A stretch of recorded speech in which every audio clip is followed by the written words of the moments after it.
Good morning and welcome back to Mystery, Murder, and Magic. I'm your host, Andrea, and today we're moving on along with our Moore's Murders series.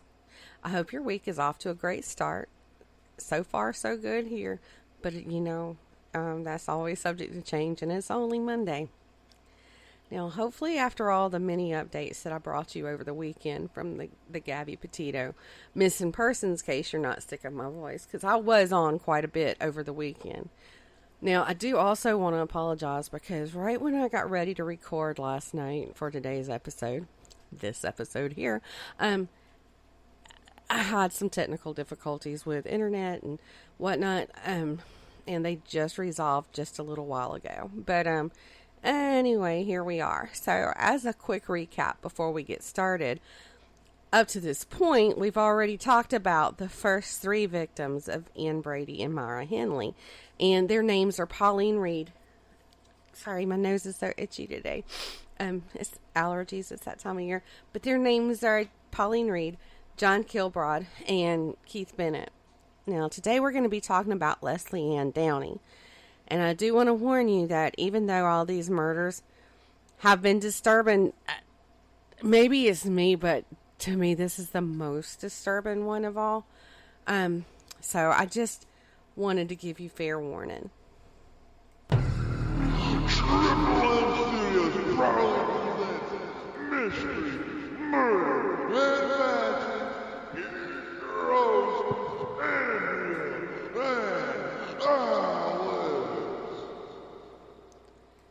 Alrighty, y'all. So, Lesley Ann Downey was only 10 years old when she met an ill fate at the hands of Myra Henley and Ann Brady. In that documentary that I've mentioned several times, I remember her mom saying that Lesley was a very sweet child and she never talked back, and she was basically as perfect as a child could be. And her mom's face would just literally light up when she would talk about Lesley. Now, on the day after Christmas, there was this fun fair that was being held in Ancoats, and Lesley wanted to go. So her mom let her go with some neighbors. Now, I'm not sure what happened. Maybe Lesley became separated from the neighbor. Maybe she was waiting on them to get off of a ride that she didn't want to ride or something at this fair. But anyway, she was standing all alone when Henley and Brady found her. Now, to get her attention, they dropped some shopping packages that they had been carrying, and being the sweet, helpful girl that she was, Lesley helped them pick up what they had dropped. So the couple asked her if they would, or if she would help them carry the packages back to their car. Well, then they convinced her to get in the car with them. Perhaps they said they were taking her home, but they ended up at the couple's place on Wardle Brook Drive. Now, I guess that old ruse that they had been using about looking for the expensive glove that was lost in the moors had worn itself out, because as far as anyone knows, they didn't use that with Lesley. Instead, of driving her to the moors like they had did all these other kids, they took her to where they lived, and that's where things went terribly, terribly wrong for Lesley. Now, once they were at that house on Wardle, I have a hard time with that word, Wardle Brook, Lesley was undressed, gagged, and forced to pose for photographs. And I think what makes this so disturbing and takes it to the next level of horrendous for me is that Henley and Brady made this audio recording of the entire thing.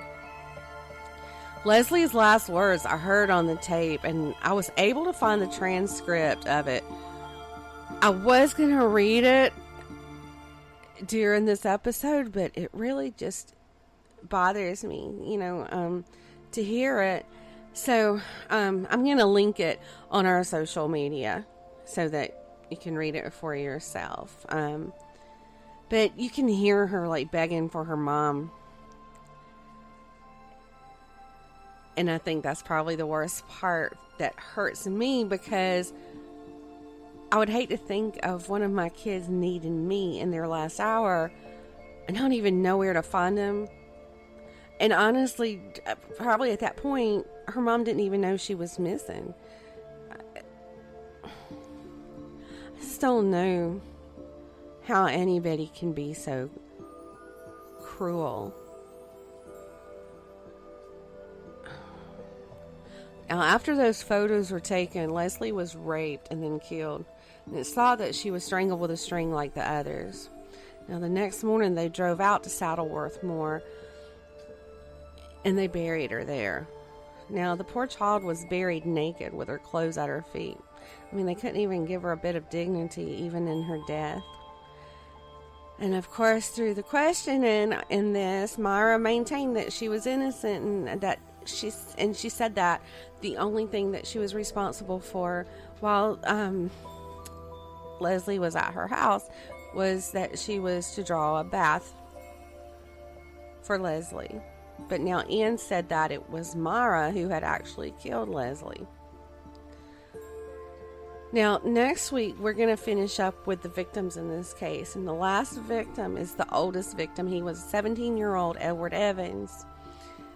Now, the week following that, we're going to wrap up this series all together. We're going to be done with that. And we're going to talk about Henley and Brady themselves, their trial, and, things that happened after that trial. So now I'm going to switch gears for a minute. And I know this is going to be a short episode, but I think with everything that's happened over the past week, I think we kind of need a break from murder and such. But as you all probably have heard by now, a body that fits the description of Gabby Petito was found on Sunday afternoon near Grand Teton National Park in Wyoming. And her family's been notified. I can only imagine what they're feeling right now, and my heart just really goes out to them. Earlier this morning, it was announced that there wasn't any plans for a major search of Carlton Reserve for Brian Laundrie today.